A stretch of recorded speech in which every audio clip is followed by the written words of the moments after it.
Hello, as a historical researcher who has spent over a decade decoding the political and social shifts in the Middle East, I understand that to retell a historical story as long and profound as the White Revolution, we cannot simply skim through timelines. Close your eyes and imagine you are standing in the heart of Tehran on a sunny afternoon in 1963. The atmosphere back then did not carry the scent of a conservative Islamic nation that we often see on the news today. Instead, it was the smell of shiny new asphalt, the heavy scent of French perfume from stylish ladies stepping out of high-end fashion boutiques, and the roar of the latest Cadillac engines racing along Pahlavi Boulevard. Iran at that time, under the hand of King Mohammad Reza Pahlavi, was looking into the mirror of the West with a burning ambition to transform into a Switzerland of the Middle East, a world-class modern power. But, right in the middle of that glamour of glass buildings and sprawling avenues, there was a cruel question posed by history that no one at the time dared to answer: can a king be overthrown by his very own kindness and most progressive reforms? Why did a program of building schools, hospitals, liberating women, and distributing land to the poor unintentionally become the kindling for a terrible religious fury, leading to one of the bloodiest overthrows of the 20th century? To understand this tragedy, we must turn back the dust-covered pages of the records, step into the mind of an ambitious monarch and the deep rifts in the heart of a nation torn between the future and the past. The history of the White Revolution actually begins with a fear. After World War II, Iran was like an exhausted body lying on the operating table of the great powers. The Shah, who called himself Shah, the King of Kings, understood a bitter truth: if he did not change the country from the top down with radical reform, then the red waves of communism or the resentment of the poor would sweep away his throne from the bottom up.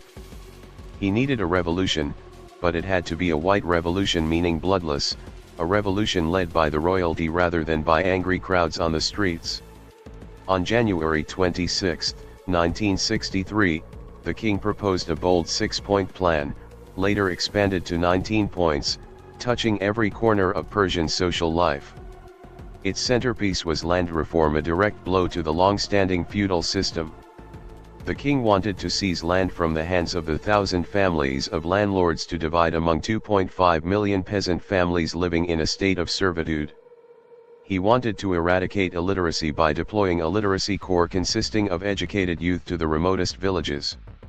He wanted to liberate women, granting them the right to vote and the right to step out from behind the veil to contribute to society. It was a grand dream, a dream of a civilized, wealthy Iran free from the grip of backward customs. From the outside, the early years of the revolution were a true paradise of growth figures. Iran's economy boomed at a staggering rate, at times ranking second only to Japan globally. Oil money poured into the national coffers like a waterfall, turning desert sands into giant construction sites. Iranian women began appearing in university lecture halls, in government offices, and even on fashion runways. The world looked at Iran with admiration and envy. But alas, history does not operate on the rosy reports of economists. Behind the numbers was a much rawer and more painful reality.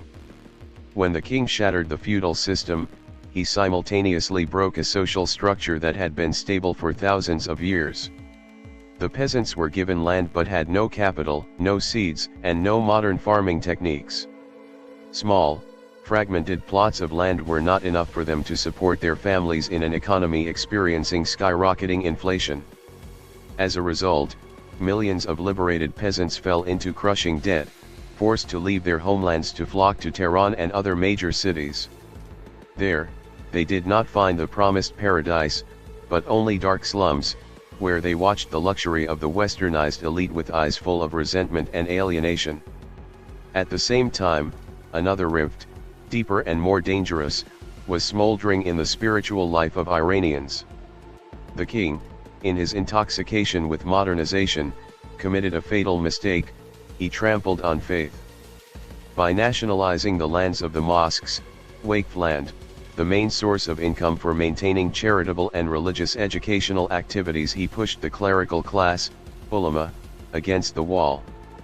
For these clerics, the White Revolution was not progress, It was a cultural invasion by American imperialism, an effort to brainwash the Persian people and turn them into soulless puppets of the West. Amidst the terrifying silence of the opposition suppressed by the brutal Savak secret police, a voice rose from the holy city of Qom. It was the voice of Ayatollah Khomeini, an elderly cleric with deep-set eyes and a gaunt appearance, yet possessing an incredible power of mobilization. Khomeini did not attack the king with complex economic arguments, he attacked the soul of the people. He called the king a traitor, a puppet of Washington, and declared that the White Revolution was a conspiracy against the divine. The climax occurred in 1963, when Khomeini publicly challenged the king's power in the middle of a sacred religious festival. The king, being a man of extreme pride and lacking empathy for traditional values, chose to respond with violence instead of dialogue. Khomeini was arrested, and immediately, the fire of fury ignited across the country. June 5, 1963, became a bloody milestone in Iranian history. Tens of thousands of people took to the streets with banners reading "Khomeini or death." The army opened fire on the crowds in the heart of the capital. Blood flowed on the modern boulevards, soaking into the asphalt that still smelled of newness. Although the riots were suppressed and Khomeini was exiled abroad, that wound never healed. The king won a street battle, but he completely lost the battle for the hearts of the people. By exiling Khomeini, he inadvertently turned an elderly cleric into a living martyr, an eternal symbol of resistance. The following 15 years were essentially just a long silence before the great storm named the 1979 Islamic Revolution swept the entire Pahlavi dynasty into the dust. Looking back at this whole journey as a historian, I recognize a painful lesson: the White Revolution was a tragedy of modernization without a soul. The Shah tried to build a magnificent glass house on a foundation cracking with faith and social injustice. He was in too much of a hurry to chase Western standards, forgetting that a nation cannot develop if they feel culturally betrayed and economically abandoned.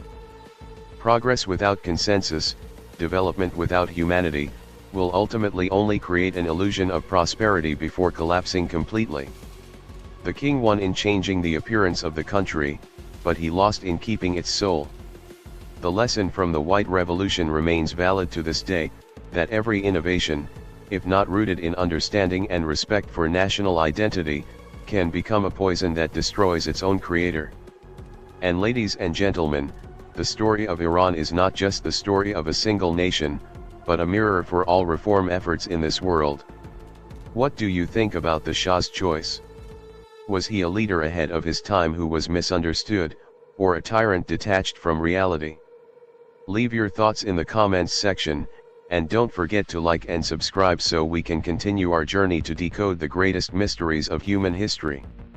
I am your storyteller, see you in the next episodes.